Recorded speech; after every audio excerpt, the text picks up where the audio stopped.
Welcome to bachelor వంటలు. ఈరోజు మేము tomato egg curry and chapati చేసుకున్నాం. చపాతీ కోసం ఒక 1/2 kg పిండి తీసుకొని కలుపుకొని పక్కన పెట్టుకున్నాం. తర్వాత ఒక 1/2 అవర్ ఆగిన తర్వాత ఆ పిండిలో కొంచెం చిన్న చిన్న ముద్దలుగా చేసుకొని చపాతీలాగా రుద్దుకున్నాం. ఫస్ట్ అలా చపాతీలా రుద్ది తర్వాత వాటిని ఫోల్డ్ చేసేసి గుండ్రంగా చేసుకొని మళ్ళీ రుద్దేసాం. ఎందుకు అలా రుద్దానంటే అవి కొంచెం మెత్తగా అండ్ పొరలుగా వస్తాయి అలా రుద్దుకుంటే. ఒకసారి మీరు కూడా ట్రై చేయండి అలాగా. తర్వాత 4 eggs తీసుకొని రైస్ కుక్కర్లో పెట్టేసి బాయిల్ చేసుకున్నాం. బాయిల్ చేసిన తర్వాత వాటిని బయటకు తీసి కొంచెంసేపు ఉంచి కొంచెం చల్లారిన తర్వాత వాటి పొట్టు తీసి పక్కన పెట్టుకున్నాం. తర్వాత ఒక 1/2 kg టమాటాస్ తీసుకొని చిన్నగా కట్ చేసేసి పక్కన పెట్టుకున్నాం. తర్వాత 2 onions అండ్ 4 పచ్చిమిర్చి కూడా అలాగే చిన్నగా కట్ చేసి పక్కన పెట్టుకున్నాం. ఇప్పుడు బాండి పెట్టేసి కర్రీ టమాటా కర్రీ మేము మా ఫ్రెండ్ వాళ్ళ మదర్ స్టైల్లో చేయబోతున్నాం.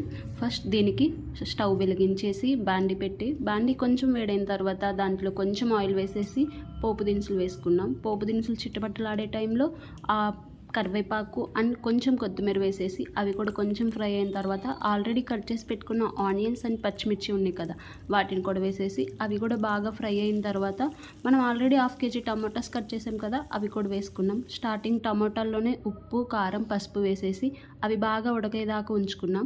ఆ టమాటాలో ఉన్న వాటర్ అన్నీ పోయేసి ఆయిల్ అనేది పైకి వచ్చేదాకా ఉంచుకున్న తర్వాత కొంచెం వాటర్ పోసేసి దాంట్లోనే కొంచెం అల్లం వెల్లుల్లి పేస్ట్ అండ్ చికెన్ మసాలా వేసుకొని బాగా తిప్పుకున్నాం.